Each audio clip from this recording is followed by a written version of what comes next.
What if I told you that to be here in the United States, whether you're here for some business or for some sightseeing, you'd have to post a bond of up to $15,000? Well, that might happen. Well, people planning to visit the United States from other countries may have to shell out a lot more money. As Fox's Madeline Rivera reports, a new State Department program is asking some travelers for a $15,000 bond. The State Department is now proposing that some visa applicants pay a bond to enter the country. Under the proposal, people applying for business or tourist visas would be required to pay up to $15,000, particularly if they're from countries with high overstay rates. A 12-month pilot program could begin later this month. Starting August 20th, the United States will begin demanding up to $15,000 in visa bonds from visitors coming for business or tourism. Now, U.S. President Donald Trump believes that he will make America great again. And in his apparent bid to protect American people from invasion, he is making it difficult for tourists and immigrants to enter the United States. Donald Trump's first biggest sporting mission will be the FIFA World Cup. It's less than 15 months away. The excitement and buzz to qualify for this event is high. But there seems to be very little of that in the country that is set to host it. Just over 450 days is left for the event, and this is what scenes look like in a football match in America.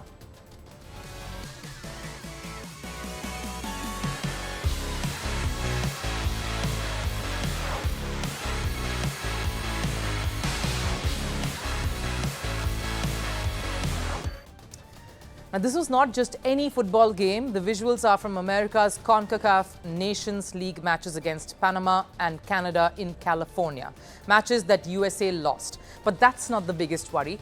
The SoFi Stadium that hosted these games has a seating capacity of 70,000 people. This is the same stadium that will host America's World Cup opening fixture. And imagine that looking as barren. The bigger the stadium, the more it sticks out like a sore thumb when there is very little attendance. The craze for football among fans in America isn't quite there yet. Thinking about taking a trip to the U.S.? Well, heads up, there's a new visa integrity fee coming. What is it? It's an extra $250 fee slapped on top of the usual visa fee. Who pays? Anyone who needs a non-immigrant visa to enter. That includes tourists, business travelers, and exchange students. Hey there, breaking news out of the White House right now. President Trump has once again announced a travel ban. Now, apparently this is similar to the one he enacted during his first term in office. We are still combing through a lot of the details here, but it looks like he just signed an executive order either restricting or limiting nationals from 12 different countries. Our figures are record breaking, and we have seen how America has embraced all different communities from the entire world. The world is welcome in America. Those who want to come to create trouble, like in every country in the world, well, they are not welcome. Harder to gauge the impact of U.S. immigration policies, including new international travel restrictions and an ongoing crackdown on illegal immigration that has impacted even some non-citizens in the country legally. We are part of the FIFA team. That's good. That's good. And when you want to kick out someone, like this. That's true, right? Imagine paying $15,000 just to step foot into the U.S. for the FIFA World Cup. For millions of fans, that dream trip is now facing a massive barrier at the border. We'll show how 3 policy moves, a $15,000 bond pilot, sweeping travel restrictions, and new tourist fees could empty U.S. stadiums and push FIFA to shift matches north or south. And it starts with one policy so steep it could price entire nations out of the tournament. Picture this. Your team finally qualifies for the World Cup. You've saved up, you're ready to buy tickets, book flights, and be there in person. Then you're told you must hand the U.S. government up to $15,000 before you can even get a visa. That's not for tickets, not for lodging. It's a deposit just to be allowed through the border. That's the reality under a State Department pilot program starting August 20th, 2025. It runs for about 12 months, ending August 6th, 2026, and applies to some B1, B2 tourist and business visa applicants from countries with high visa overstay rates, or what the U.S. calls deficient screening and vetting. Bond levels are set at $5,000, $10,000, or $15,000 at the discretion of a consular officer. The bond is refundable if the visitor leaves on or before their authorized departure date or never uses the visa at all. But that's cold comfort for those who can't pay up front. This isn't abstract either. At rollout, the notice specifically listed 2 countries, Malawi and Zambia, whose citizens would face the requirement immediately. For international fans, this changes the math overnight. Research shows the average trip for a foreign fan costs roughly $4,000 total. That's airfare, hotels, match tickets, and food. A $10,000, $15,000 bond dwarfs that cost several times over before the fan even buys a jersey. For many, it's not just discouraging, it's impossible. Officials frame this as a targeted measure to protect visa integrity. Critics see something else entirely, a cash wall against entire regions. The U.S. Travel Association warns that coupled with other new costs, like a $250 visa integrity fee passed as part of a recent spending bill and slated to apply to many non-immigrant visas, this acts like a self-imposed tariff on foreign tourism. For supporters from parts of Africa, South America, the Middle East, and Asia, it starts to look like an exclusion list without the label. FIFA isn't blind to this. Their host agreements guarantee ticket holders entry, subject to security checks. A high-dollar bond directly tests that promise. On paper, the United States agreed to welcome ticket-holding fans. In practice, one of the 3 host nations may be locking the gates on huge swaths of them. That isn't a bureaucratic detail, it's a contractual fault line. Tourism boards are running the numbers. Early estimates suggest tens of thousands of fans will skip US-based matches. If even 5% of fans from affected countries abandon their plans, the impact could mean visible empty sections in stadiums, undermining the atmosphere that makes the World Cup electric. A TV camera can zoom in on the action, but it can't fake the energy of a packed crowd. The State Department calls this a limited pilot, but the calendar matters. It expires in early August 2026, mid-tournament. Many fans won't know until weeks before travel whether they'll be forced to post the bond. That's not enough time to arrange financing or dramatically increase trip budgets. For some, the uncertainty itself will be enough to cancel. FIFA has fallback options. Contracts include a 90-day relocation window if emergencies hit, and insiders say mapping out which matches could move to Canada or Mexico is already underway. That's not theoretical, it's logistical planning for a foreseeable problem, a collapse in attendance. But the bond isn't the only policy cutting into the crowd. Some fans won't just be priced out, they'll be barred from coming entirely. In June 2025, the U.S. government issued a proclamation that blocks entry for citizens of a dozen countries, with partial restrictions on several more. Officials frame it as a national security measure, but for football fans, the effect is immediate. Entire nations have been cut off from attending matches on U.S. soil.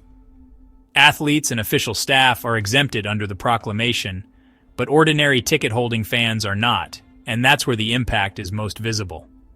Iran is one of the countries facing a full ban, while places like Cuba and Venezuela fall under partial restrictions. The rules are clear for those caught by it.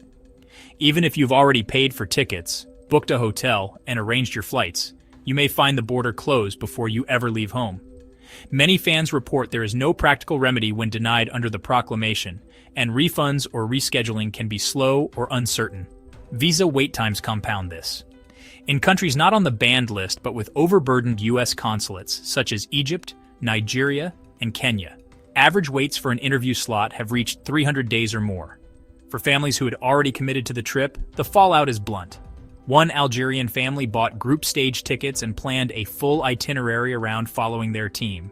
Weeks later, they learned their nationality meant they could not enter the U.S.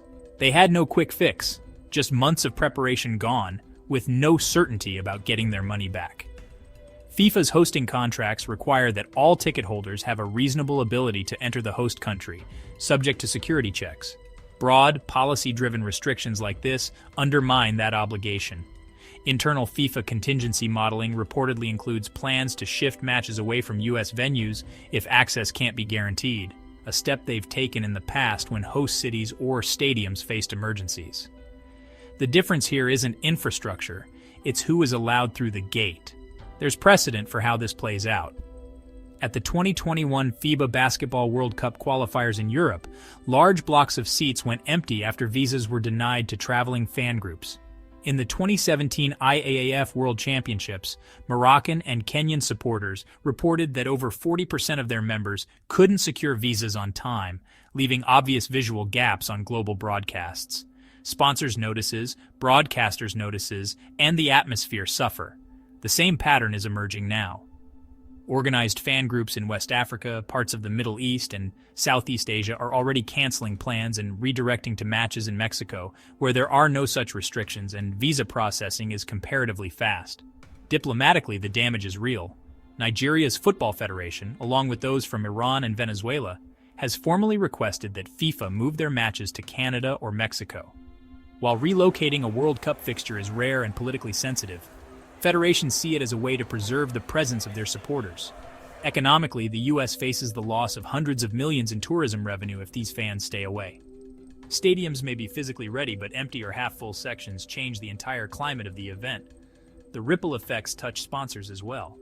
Companies pay for visibility in front of packed, energized crowds, not for advertising in front of swaths of empty seats. For the small number of fans who can navigate these restrictions, whether by falling outside the banned countries list, finding a faster visa route, or having unusual access, the journey still isn't free of obstacles. Once the paperwork is out of the way and you finally set foot in a host city, a new set of obstacles emerges, the soaring prices that shape every part of the trip. And those prices aren't random. They're being driven higher by the trade tensions and tariff moves of 2025, which have pushed effective costs up across the supply chain. For example, reporting showed tariffs on some Canadian imports rose sharply, and Canada responded with counter-tariffs of its own. That back and forth is making key goods more expensive on both sides of the border, from steel and aluminum to food staples. For the World Cup, that has a measurable trickle-down. Higher import tariffs make stadium construction materials more expensive and inflate the cost of producing fan merchandise. At the same time, imported food used in concessions and hospitality jumps in price. Stadium operators, vendors, and merch sellers don't absorb those increases. They pass them down to the fans. And in the middle of that, the new $250 visa integrity fee is tacked on for many foreign visitors before they even start spending on the ground. The impact is easy to see if you look at one Canadian example. A group of friends driving from Toronto to a match in New York used to budget for gas, hotels, and a few road trip groceries.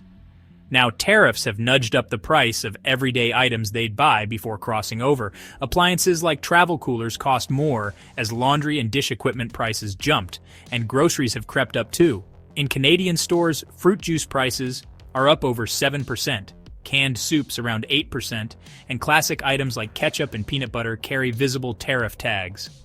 Those are small increases individually, but stacked together they turn a long weekend into something noticeably more expensive than in past tournaments. Sponsors are watching these consumer pressures closely. Some have already redirected ad buys to Canada, where visa processing is faster, tariffs aren't squeezing supply chains in the same way, and the projected crowds are steadier. Reported moves by companies like Emirates and Visa show that the shift is already happening. They want their campaigns staged where the atmosphere is reliably full and positive. That shift of marketing dollars is a red flag for U.S. host cities, counting on a share of the global spotlight. The operational side is also feeling the squeeze. Import delays tied to tariffed goods have slowed delivery of hospitality supplies, from VIP lounge furniture to media zone fixtures. Every delay forces compromises, smaller fan zones, reduced amenities, and a scaled-back event presence that fans notice the moment they arrive. A less comfortable, less engaging stadium experience means less spending on souvenirs, food, and drinks, which hits the bottom line almost as much as empty seats do. Industry analysts have been clear.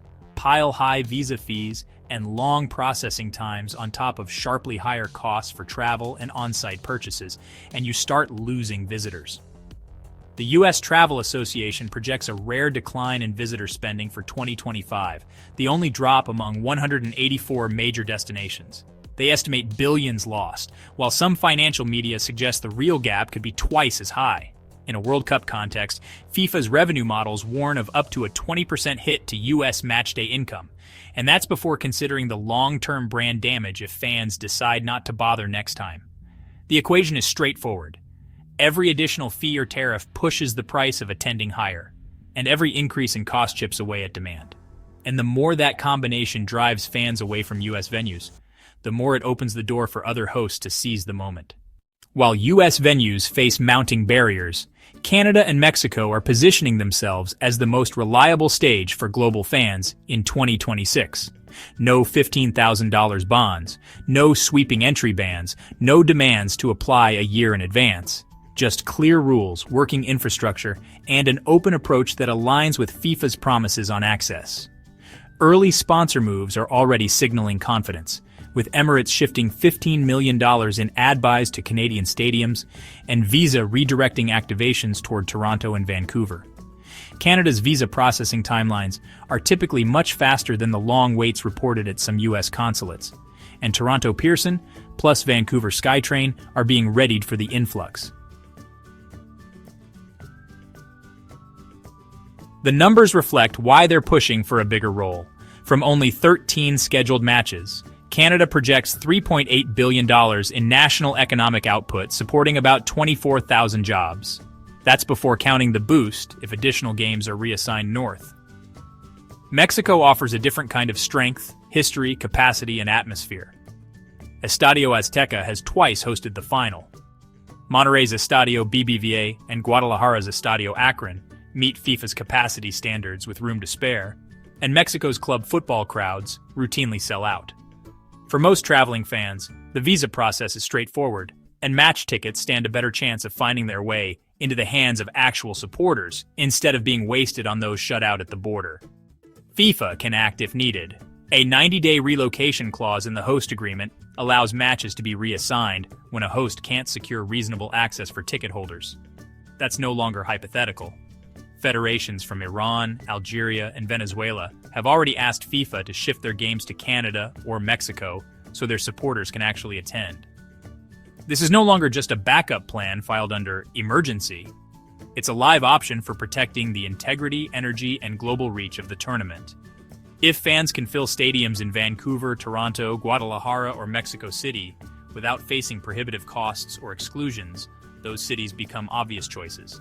And with the policies in place today, the question for FIFA is straightforward. If it can't guarantee access in the US, why wouldn't it protect the tournament by moving matches where fans can actually come? The $15,000 bond and entry restrictions aren't just policy debates. They could reshape where the energy of 2026 lives. Every barrier risks shifting fans, spending, and attention toward the hosts offering easier access. If FIFA does reassign matches, the upside for others is huge. Canada alone could see about $1.2 billion in new economic activity, along with thousands of jobs, if just 10 more games move north. It comes down to a choice: open access or exclusion. Should more matches move north to guarantee full stadiums and protect Canada's opportunity? Tell us what you think below.